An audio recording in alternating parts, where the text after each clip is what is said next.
Well, hello. Good morning. Good morning.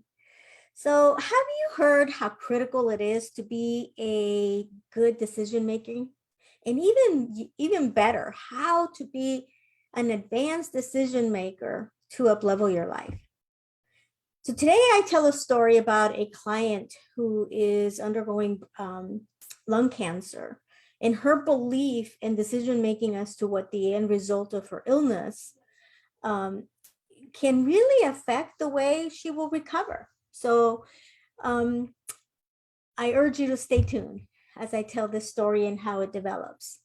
So my name is Edna Castillo, and I am with Living Reality Dreams Life Coaching, and it's my desire, it's my mission that you live into your dreams and they become your reality, so you can say, "I just love my life." So let's talk about decision making. So the author of this book, Think and Grow Rich, Napoleon Hill, he spent 25 years basically interviewing and researching some of the greatest, the greatest, wealthiest people of his time. And he studied them. He studied all of their traits and what made them successful. And the one thread within them was that they were all good decision makers. They decided for things quickly and they stuck by their decisions. So it's very, very important to do that, right? It's very, very important because basically what you're doing is when you're deciding is you're concretizing your energy before you decide. You're in this energy of yes, no, maybe. And in essence, it's an energy that is wobbly. It's not firm. But as soon as you decide, it's the one mental move that in milliseconds can change your life, used to say, was one of Bob Proctor's quotes. In milliseconds, it changes your life because it then concretizes where you're going. It actually determines your path. You make an advanced decision that you're going to go on vacation. Because of that advanced decision, now you can move forward with the plans, the reservations, what you're going to be doing, all of those things, right? But without that advanced decision, there's no firm plan or no way to really go down that path. You can't see yourself doing it. You decide to lose 20 pounds, the same thing. You then decide that advanced decision that you're going to be 20 pounds thinner, and then you start taking steps to do that. So likewise, decision making is about is about firming up your energy so things can be accomplished. So let's test your decision making skills. Let's test and see how you're doing with your decision. And look at your patterns. There's no right and wrong here. What there is notice what you're noticing about your patterns. For example, when you go to a restaurant, what kind of decision making are when you're ordering through the menu? Do you tend to go through the whole menu and then go and figure out, oh my gosh, maybe I can order this, maybe not, and just spend a lot of time on the menu? Or do you simply say, let's see, what would I love? And then see what your taste buds are wanting, and say, oh, I want a salad. So let me go to the salad and pick one or two and then choose very quickly and then stick by it without changing your mind. Is that the type of decision maker that you are? Or, when you have alternatives, when you have, oh, I have this choice or this choice, do you tend to think about it, do a pros and cons? Or do you just tune into your instinct and say, which is the best choice? What would I love? Thinking of the alternatives. Or are you a person that always takes, a tally of everybody else's opinion? So you're wondering, what would you do in this case? And what would you do in this case? And then based on what everybody's opinion, then you move forward. And when you do make a decision, is second guessing part of your pattern?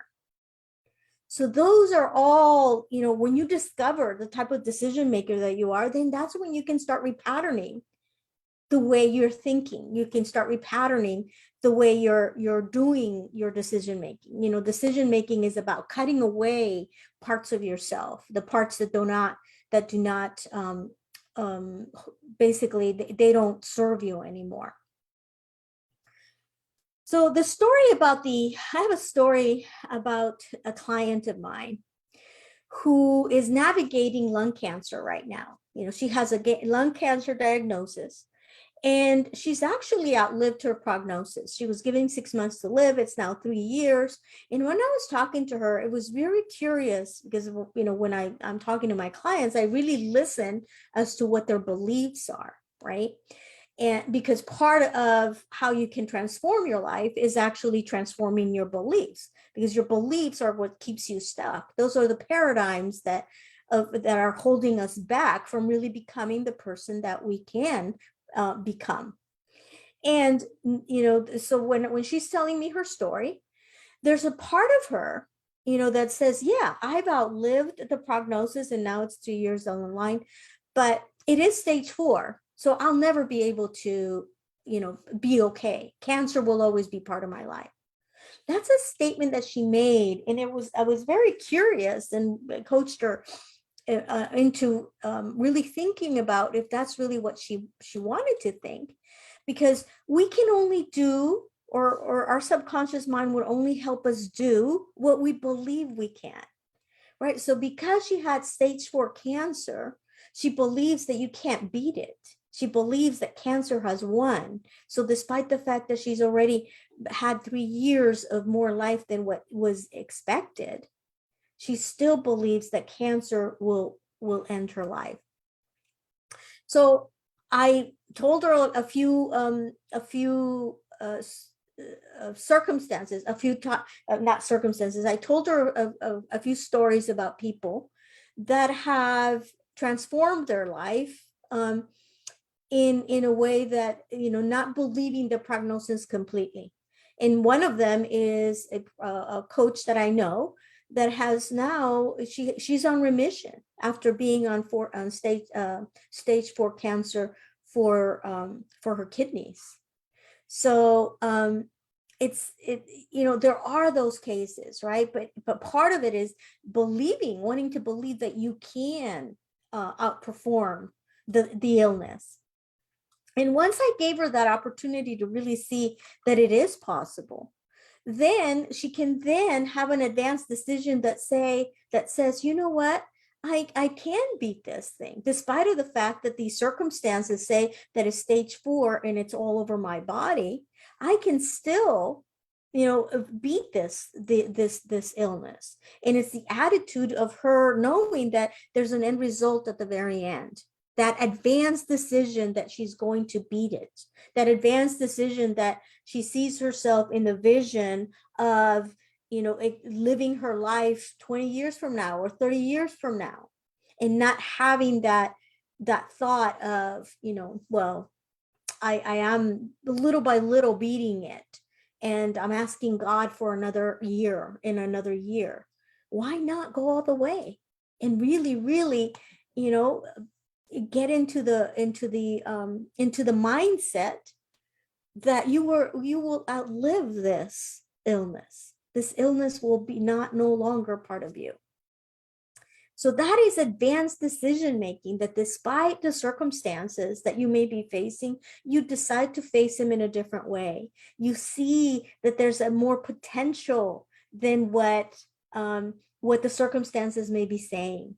Right? Because how we do anything is how we do everything. There's that saying. I think there was Martha Beck that initially said it. He coined that term. How you do anything is how you do everything.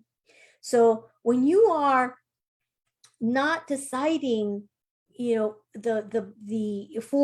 not forming good decision-making tools, then your life is going to be a little bit wobbly. But as soon as you start tuning into that decision making and making advanced decisions that will lead to the results that you want, then that's when your life will start transforming. So we start with the small decisions, and then we move forward with the big decisions in our life. So for more more about decision making, you're more than welcome to go to my blog and check it out. I have some life work there that you can partake in. And for now, just become a better decision maker, because it really does make a difference in your life. It puts the flow of energy in a direction rather than being in a wobbly state of maybe so, maybe not, or even when you have made a decision, looking back and saying, was that the right one? It's about your skill set. It's about developing that muscle, and it's about being a very successful person. Just like with Think and Grow Rich, all of these people that he researched, they're very good decision makers. They make decisions quickly, and they rarely change their mind. So for that, I bid you well. Have a wonderful day. Have a wonderful week, and I'll see you later. I'll see you next week. Talk to you soon. Bye-bye.